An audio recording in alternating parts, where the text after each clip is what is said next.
The significance of the Philippines' participation is that we are now able to present and project the Philippines as a modern, progressive nation of caring, compassionate Filipinos that are connected worldwide. It presents Philippines in its best case, projecting the Philippines that are rich in culture, in heritage, and yet very modern. And they are really caring. They're people full of creativity. They're well loved in other nations, especially here in UAE, in Dubai, and I can say in the Middle East region. It is really wise for the President to have decided for the Philippines to join the World Expo 2020 in Dubai. Well, first of all, there are over 190 countries that are joining. And in UAE alone, there are about 700,000 of overseas Filipino workers. And it will really bring great pride and joy and lots of hope, inspiration and happiness for the Filipinos here in the region. Not only in UAE, if Philippines would have a very big representation. And from about 1,000 square meter participation, we are given 3,180 square meter. So it's a fairly large and one of the biggest, if not the biggest, participation of Philippines in a World Expo. So we're very sure that the Filipinos, especially here in the region, and those who are able to visit the World Expo will feel proud. And definitely a lot of inspiration for them that this is the Philippines of today, and projecting also the Philippines of tomorrow. So, and we're just very happy to be here and that we are part of this project. So, well, of course, with our participation, we hope to create more goodwill for the Philippines and be able to attract greater interest, not only for products to be exported, investments to be attracted, as well as possible, of course, more tourists to get attracted to visit the Philippines. And we present a lot of beautiful landscape and nature. And we want the world, all the people in the world to know more about the Philippines, the beauty of the Philippines. And the goodwill that will be generated out of this participation will definitely bring in more confidence, trust, and hope for the country. And we hope to attract more investors. In the same token that we want to, of course, be able to present better our products. That will also be showcased during the exhibit. And of course, presenting to them the beauty of the Philippines. Hopefully more tourists will visit the Philippines in the future. Magandang araw ho mga kababayan. Masaya ho kami na madadala natin ang Pilipinas through the Philippine Pavilion dito po sa World 2020 Expo. We're very sure na mapagmamalaki po ninyo ang Pilipinas. You will feel proud, you will be inspired by the presence of the Philippine Pavilion during the Expo. We will be able to present the modern and progressive Philippines. At ang Pilipinas na minamahal natin ay may kakaibang mga na-offer po sa mundo. And this is really showcasing the Philippines, the heritage, the culture, the innovations that we have, the modernity, as well as, of course, the people themselves, the Filipino people na hinahangaan at tinitingnan ng mataas sa buong mundo. Kaya ho, we're very happy. Hope you can visit the Philippine Pavilion in World Expo 2020 in Dubai starting on October 20, 2020 up to April 2021. So see you there. The Filipino community and the world will expect to be surprised. There's going to be an element of discovery in anything that they will see at the Philippine Pavilion. It's a story, it's a narrative of what and who is the Filipino. And it's something that is supposed to elevate and change mindsets, not only on how the Filipinos look on themselves, but likewise how the whole world will look upon the Filipinos. The goals of our participation are threefold. So one is country branding, one is trade, tourism, investments, and the other one is really consumer engagement. So in all of those three, we will always have activities and events that will support those goals. For country branding, of course, that's going to be a major responsibility of our marketing communications agency. They're there to motivate. They are there to convince people. They're there to tell the story that the Philippine Pavilion is nothing that they have ever seen before. And in terms of trade, tourism, investments, as what Secretary Lopez mentioned, we are here to be able to explore opportunities for a deeper relationship with the United Arab Emirates. Consumer-wise, well, we have shopping, we have food. It's a gastronomic experience at the same time. What the Philippine Pavilion is offering is an authentic experience in art, design, architecture, in gastronomy, in object design, in all sectors of the creative industry. It's unbelievable how we were able to mobilize that whole creative sector, no, to come up with their own original statements for the Philippine Pavilion. Tara na sa Philippine Pavilion sa World Expo 2020 Dubai. We're very, very happy that this expo that's coming up, this World Expo that happens every 5 years, is going to happen here in Dubai because we have a very strong community here. We are the third largest expatriate group in the whole of UAE. And we know that given this, we can actually have a very, very visible participation. The participation that we're going to have is going to be led by a Philippine organizing committee. So there's a whole of government approach to this expo. But the Filipino community here can play a very supportive role.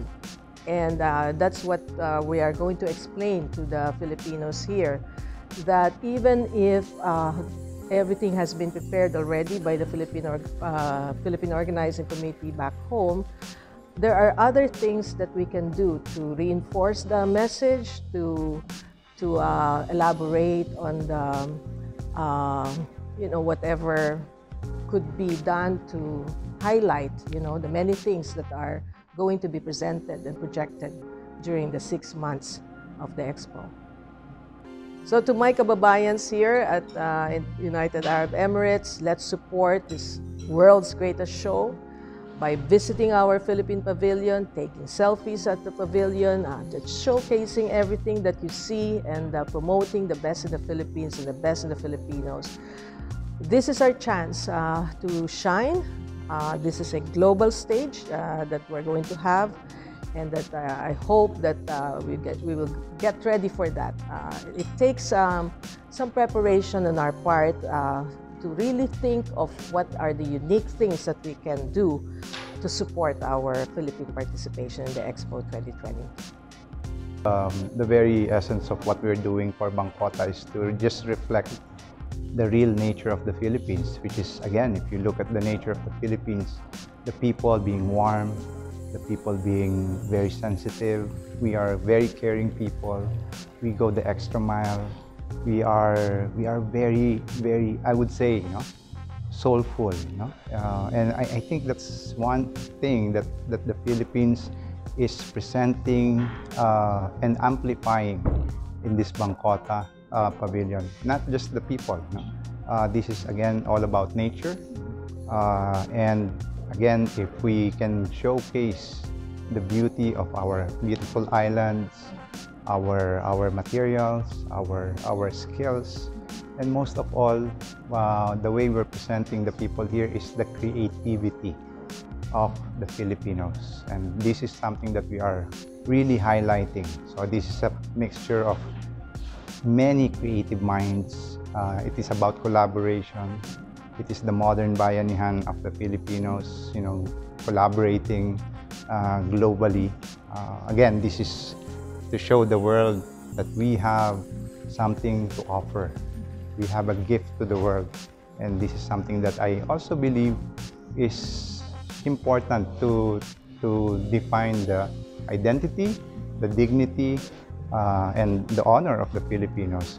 Not becoming superior, but at least to become a variety, an equal variety of this beautiful world.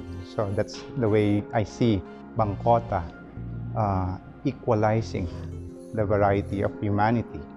So we're just not hosting what is for the Filipinos. We're hosting that is something for humanity. The way this Bangkota was really conceptualized, to be organic, to be just us, to be as truthful. And being truthful is just really doing what is all about you. Continue presenting who you are and not trying to be pretentious. And I think that's something that's very good, because as we present the nature of the Philippines, our history as old as nature, as ancient as nature, I think what it really resonates is that concept of practical luxury, wherein if the world is looking at all these material things, the very expensive, they are all beautiful. They're all beautiful. But then I think with the Bangkota, with its approach of practical luxury, we're able to address something that is needed and something that is very rooted, which is to make our people live in luxury by design. Today, again, I'm not gonna wait. I am not willing to wait to be first world, as the world calls first world to be the luxurious countries. I don't believe in that, because today I'm living in luxury. And this is the instant thing that all the Filipinos, if they embrace the concept of practical luxury, at this very moment, as I finish my talk, as I finish this very conversation, a person can bring home practical luxury with them. So we do not need to wait. It is something that we can own now. For the Filipinos, I would like all of us to enjoy the freedom that I am enjoying right now. And the only freedom that you can actually claim is that you becoming nature yourself. You are not dictated by anything or anyone. There is no point of trying to get the validation from someone else. For me, it is all about honing yourself, preparing yourself for something that is progressive, better, and always dreaming for others. I think that's very important, because if we start dreaming for others, the others will dream for us too. And I think that is the law of nature, where it creates a great balance, where it becomes in charge and everything takes care of each other. So for me, Filipinos, with its nature of being so connected, so I would say caring, we just have to extend it and present to the world that we are the new collaborators of the world. We are the new people of the world that can add new flavors and new betterment in humanity. So again, we are already doing it. I'm just trying to emphasize it. So I'm just highlighting it. The pavilion provides or offers a new story of the Philippines. It's not new in the sense that it's unknown, but it is new because it is the work of a lot of scientists and a lot of, well, social scientists as well as scientists. And we've collated this information, this data, this analysis, and we're delivering it so that Filipinos know another story of how they came to be. But we are delivering this new and updated science through art. So that makes for a little bit of a difference, because the means of conveying the story is artistic. Well, Filipinos as well as other peoples of the world can expect to be surprised, because I don't think the world nor the Filipino knows that this is the story of our emergence into today.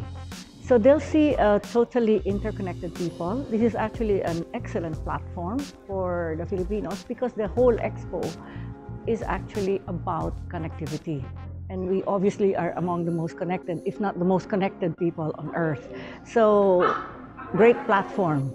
This is where we're going to begin to tell a story in a way that doesn't spin the story. This is actually based on the best analysis possible today. That the Filipino is not just a product of the 500 years of history that we know of right now. That the Filipino has been in the making for thousands of years. The main elements of that story is a great deal of maritime knowledge, is a great deal of of family ties and community ties that have persisted through thousands of years. So a story of waters, a story of traveling around, but more than a story of traveling around, it is a story of travel, adventurousness, and connectivity. So it's a message for the world. You can be very, very old and you can be very, very new. Please come.